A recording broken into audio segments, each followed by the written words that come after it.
మీరు కొత్త పీకి పడగొట్టింది ఏమీ లేదు, మీతో కాదు. ఈ ప్రభుత్వమే లత్కోర్ల ప్రభుత్వం ఉన్నది.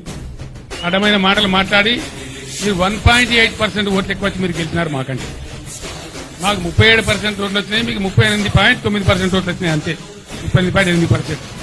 జస్ట్ 1.8% ఓట్లు మీకు వచ్చినాయి ఎక్కువ. ఎందువల్ల? మీ లత్కోరు వాగ్దానాల వల్ల, మీ ఉల్టా సీదా వాగ్దానాల వల్ల. మీ తులం బంగారాన్ని కొందరు మోసపోయినరు, 10 లక్షలకు బదులు 12 లక్షలతో దళిత బంధు కొందరు మోసపోయినరు, 2,000లకు బదులు 4,000 పెన్షన్ కొందరు మోసపోయినరు. అంతే కదా?